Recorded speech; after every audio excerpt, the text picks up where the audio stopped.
The rope is slightly elastic, so after a while it's not going to support the pipe, so in operation it's not going to really help very much.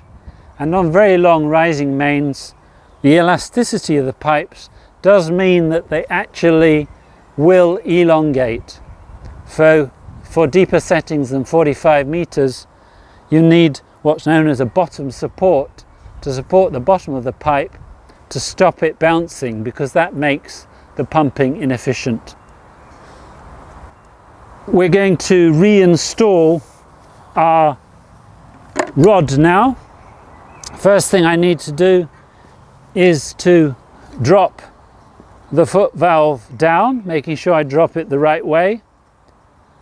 When I lower the piston down, I'm just going to rest it on the top here to make sure this clips in to the bottom of the cylinder.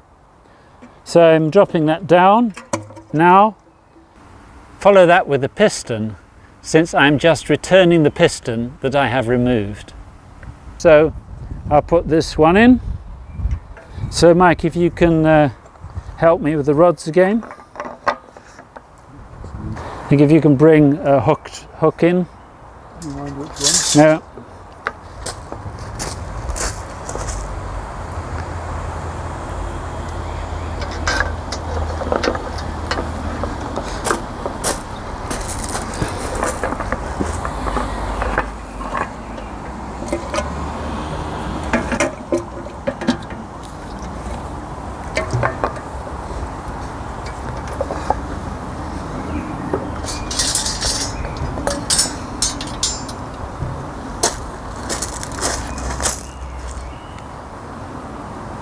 So these rubber sections on each joint make sure the joint stays in the center of the pipe and doesn't rub against the edge of the pipe and wear a hole in it.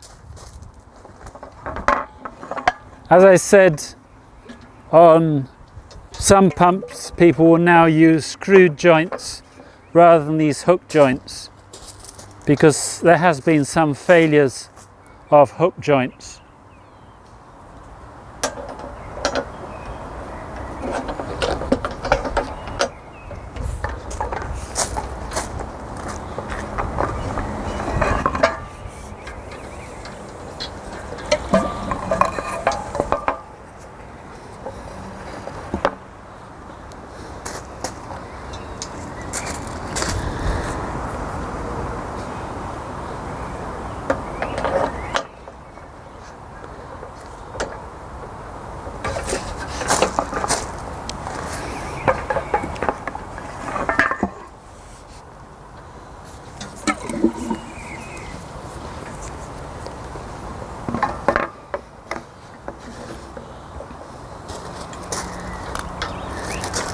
So this is the final section of rod now.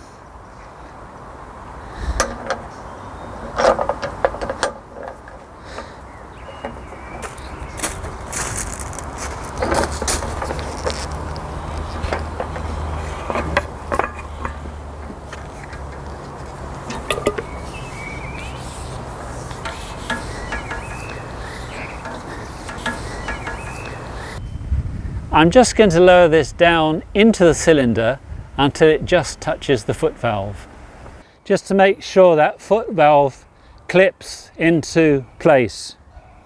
So I've lowered that right the way down, so it's now resting on the foot valve to push it in to make sure it clips into the bottom of the cylinder, because sometimes it doesn't and it just bounces. So I'm going to now pull it up. Put the handle through, Mike, for me, please. Let it down. So now what we need to do is replace the bearings. If they were worn, or if it's after a year, we'd replace them automatically, whether they appear worn or not, just to play safe, because we don't want metal moving on metal. So, slight challenge to fitting these, because there's a number of ways you could fit them, but if you look carefully you will see there's a lug on the side here. and there's a slot in the top bearing holder. So there's a lug on the inside piece which goes into a slot in the bearing holder, and there's a lug on the outside piece that needs to be pointed upwards, and we do the same on the other side.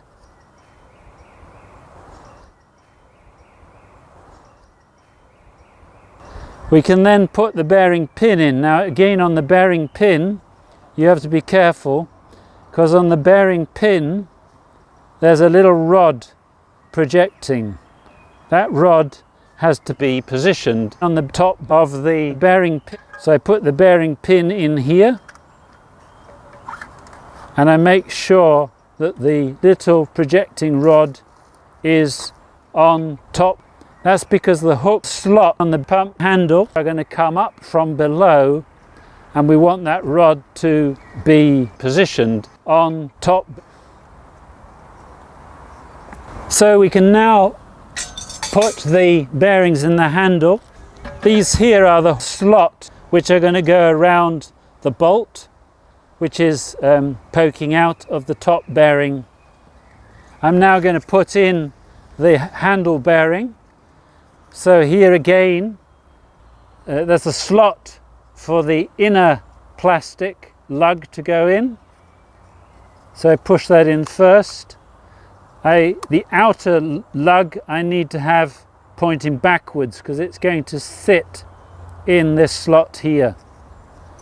So the inner one is obvious place for it, because there's a slot for it.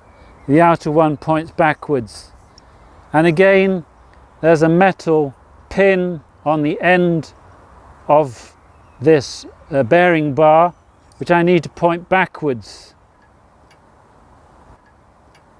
So I put that in, and the pin is pointing backwards in line with the lug. We can now push this in, and these bolts will go into the casing.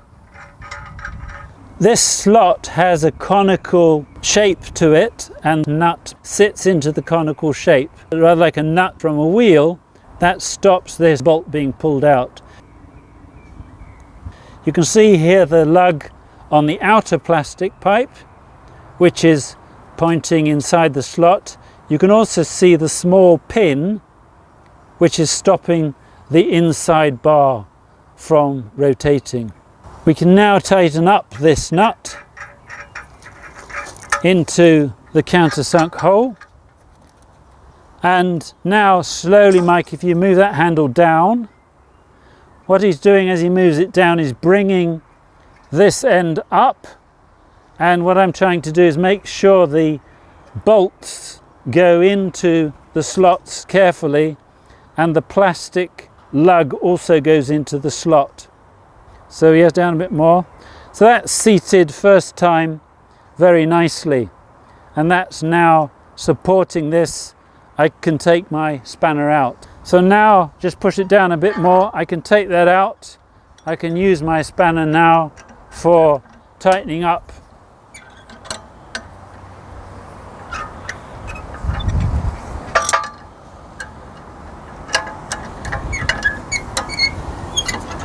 So tightening up, I can only use a short spanner, which means a weak person can undo it. These need tightening now as well. So hopefully that will work. Let's have a go.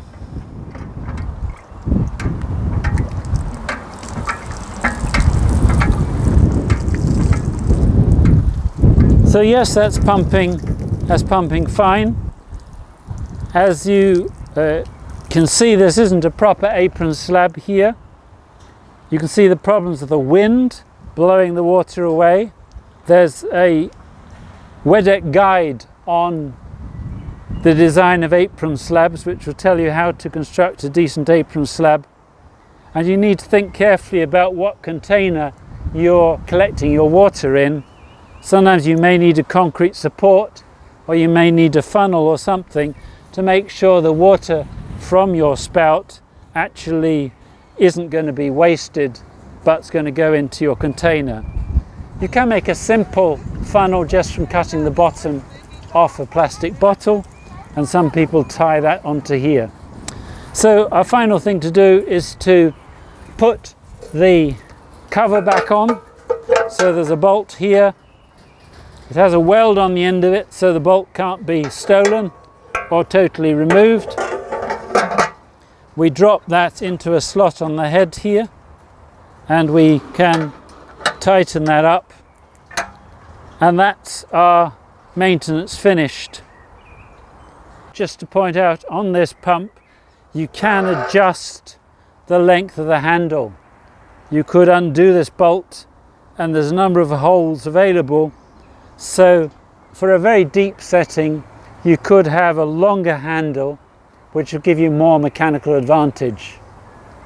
But you're going to have to move your handle a lot more to get the same movement at this end here, and the movement here is limited, so you'll be moving your handle quite a lot but still not pumping any more water, because this end is just moving the same amount. And you want to try and make sure that users know how to use it and they don't bang it against the top and bottom as they are pumping. The T-bar handle is quite a good design because it makes sure the forces are in line with the bearings, and it can be offered by one person or two people. You can hear this one actually is scraping, so this is slightly skew, this casing. That's why it's scraping. Normally we shouldn't be getting that noise. I'll try and bend the casing a bit. So you can get quite a long stroke, but you want to make sure you don't hit at the top and hit at the bottom. And it's important when first installing hand pumps in a community that you help the users to understand the dangers of banging against the pump head, because it will quite quickly cause damage. So that's the Afridev, an open top cylinder, a deep well pump. Go down 45 meters no problem, 90 meters with bottom support. This one we've used has got hooked rods. More frequently now people are using screwed rods, but I still like the hooked rods myself. So I think it's quite an easy pump to maintain. The below ground components can all be corrosion resistant if you use stainless steel rods. The rest of it is plastic.